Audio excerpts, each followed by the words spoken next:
Mabuting balitang aral. Kumaya ay din sa kanal, mabuting balitang aral. Ano nyo guys, sobrang ano na siya, overripe na. Wala, hindi pa naman siya overripe. Sobrang. Ito, itatabi lang natin to kasi kakainin to natin mamaya.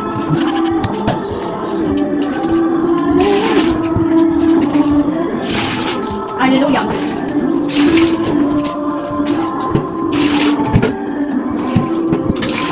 Sinasabi ko sa inyo, marami ang magpipilit na pumasok, ngunit hindi makakapasok. Kapag ang pinto'y sinara ng puno ng sambahayan, magtitiis kayong nakatayo sa labas at katok ng katok. Sasabihin ninyo, Panginoon, papasukin po ninyo kami. Sasagutin kayo. Hindi ko alam kung taga saan kayo. At sasabihin ninyo, kumain po kami at uminom. Nakasalo ninyo. Kumbaga sa mingba. Kayo sa lansangan namin. Sasabihin naman ng Panginoon, hindi ko alam kung taga saan kayo. Lumayo kayo sa akin. Kayong lahat na nagsisigawa ng masama. Matangis kayo at magagalalit ang iyong mga ngipin. Kapag nakita ninyong nasa kaharian ng Diyos, sina Abraham, Isaac at Jacob, at lahat ng propeta, at kayo may pinagtabuyan sa kaharian ng Diyos. Tunay ngang may nahuhuling mauuna at may nauunang mahuhuli. Mga kapatid, ang mabuting Wala ko payanahin, ano? Puri ka namin, Panginoong Heso Kristo. Magandang araw po muli sa inyong lahat. Magandang araw. Blessed Sunday po sa inyong lahat. Blessed Sunday, everyone. Happy Blessed Sunday po sa inyong Happy lahat. Blessed Sunday. Po. Meron pong isang kwento tungkol po sa isang lalaki na namatay. Pagkamulat niya, nakita niya na siya ay nasa langit. Dito po sa langit ay may pila. Sila po ay pumapasok doon sa gate ng langit. Ito pong lalaki, papasok na sana siya doon sa gate, hinarang siya ni San Pedro. Sabi, sandali, hindi ganun kadali nakakapasok dito. Sabi po ni San Pedro. Bakit naman po, San Pedro? Sabi ng lalaki, nandito na po ako eh. Sandali, meron munang test. May pagsusulit, nagkakamot po ang ulo itong lalaki. O sige po, wala naman ako magagawa. Sabi ng lalaki, ano pong test? Spelling test. Sa lalaki siya nagbabantay, sa mga nakapila, pinag-spell niya ng lang. Kaya lang, habang nagbibigay daw po ng test itong lalaki, doon sa malayo, doon sa huli ng pila, meron daw pong kumakaway. Isang babae sa, sabi, nakatingnan daw po ng lalaki, yung misis niya, namatay na rin. Tumatakbo daw po, yung kanyang asawa, nilampasan yung mga tao, sabi, sa wakas, tingnan mo nga, nagkita rin tayo, pinagdarasal ko, salamat sa Diyos, pwede na tayo magsama forever and ever and ever. Sabi ko ng babae, simangot po yung lalaki. Sabi ko, hepet, hindi naman ganun kadali nakakapasok dito ha. Ha? Bakit? Nakikita mo ako nagbibigay ng test dito? Anong test? Spelling test. Sabi ko ng lalaki, anong spell? Ito ha? Spell, Czechoslovakia, sabi niya sa asawa niya. Okay. Kayo kaya niyo, kahit nga po ako. Magkamali ako. Mahirap na talagang makapasok sa langit. Kasi tinatanong po ng isang tao dito sa ating nabasang Ebanghelyo, Panginoon, kakaunti lang ba ang maliligtas? Mukhang napakahirap po na mapabilang sa kaharian ng Diyos. Kasi ang sagot ng Panginoon po ay, subukan ninyong pumasok sa makipot na pintuan. Strive to enter the narrow gate. Ano ba naman yan? Sawa na tayo sa makikipot dito sa mundo. Makipot na nga ang mga daan natin at kalsada dahil nakaparada lahat ng mga sasakyan. Makipot na po sa palengke at sa mall dahil sa dami ng mga tao. Makipot na nga pag nagkukumute tayo sa mga jeep at bus kasi yung katabi mo sobrang taba. Pati ba naman sa langit, makipot pa rin? Opo, makipot ang daan papunta sa langit. Sabi nga ng kanta, there is only a stairway to heaven. Pero, ang mabuting balita, bukas pa rin ang langit para sa ating lahat. Amen? Walang sinabi ang Panginoon na nakasara ang pintuan ng langit. Ang sinabi lang niya, ito'y masikip. Narrow does not mean no. Remember that. Kaya nga kung ikaw ay nahihirapan ngayon sa buhay mo, kapatid, hindi ibig sabihin niya na tinatawid ka ng Diyos, nire-reject ka ng Panginoon. Difficulty does not mean impossibility. Kaya nga kapag nahihirapan ka, ibig sabihin, kailangan mo dagdagan ang sipag mo. Basta ang mahalaga, nakahanda ang langit para sa mga may gusto nito. Amen? Ang kasabihan nga po, everybody wants to go to heaven, but not everybody wants to die. Unless you die.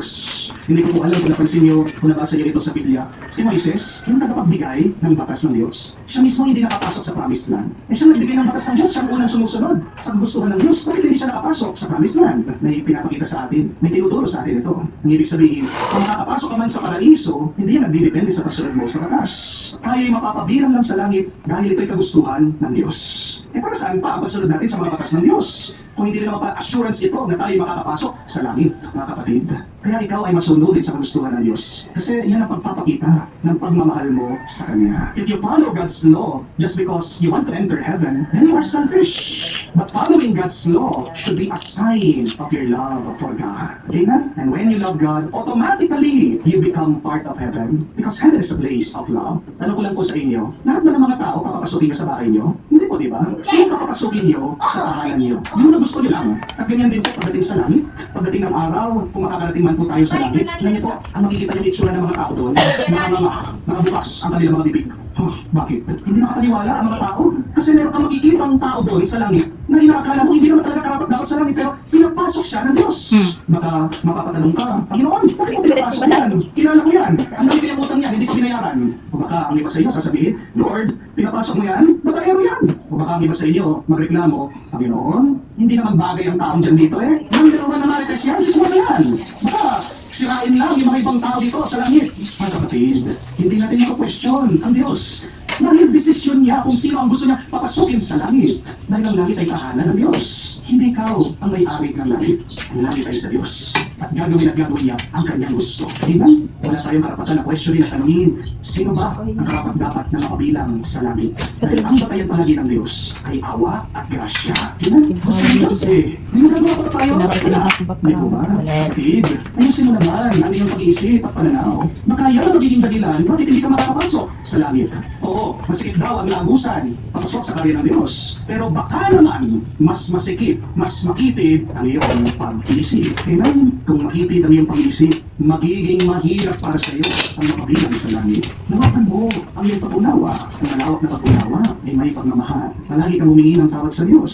Palagi mong hilingin ang kanyang awa. Pagkatapos mong ginawa ang lahat ng makakaya mo, isa kong makapangyarihan na dasal, sabihin mo, Panginoon, maawa ka sa akin dahil ako'y makasalanan. Ano naman mo perfecto sa atin dito? Nakikita mo din ng mga tao, mga kaluluwa sa langit. Hindi perfecto, pero sila ay naging perfecto dahil sa awa at grasya ng Diyos.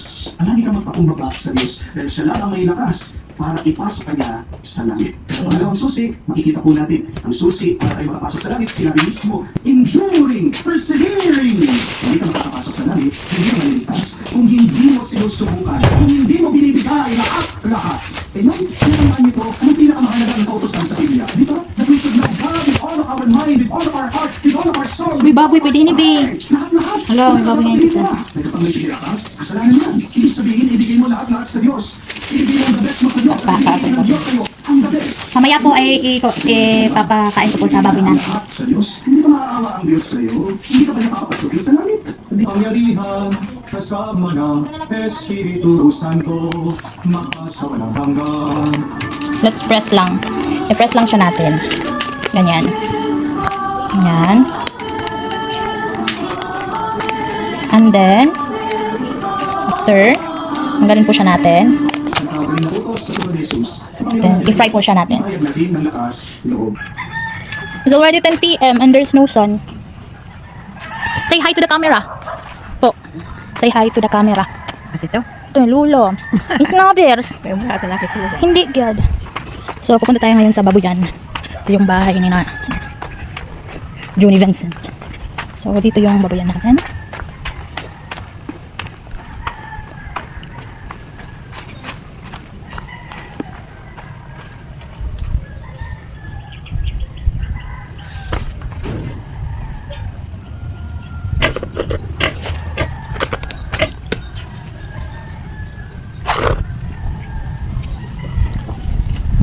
Dik-dik? Hello? Dik-dik? Hello? Dik-dik-dik? Dik-dik-dik? She's not standing. I think she's... Oh my God. She can't stand. I hope she's better. Her tummy. She's... Oh my God. Help.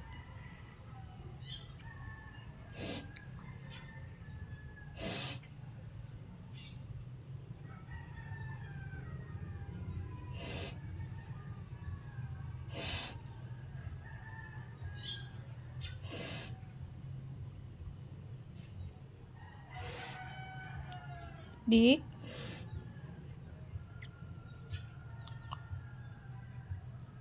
Dik-dik? I think she's...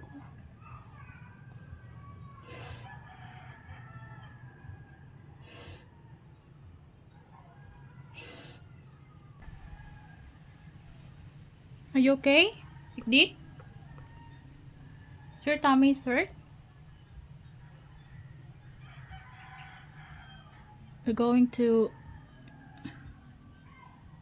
Manganak ka na ba?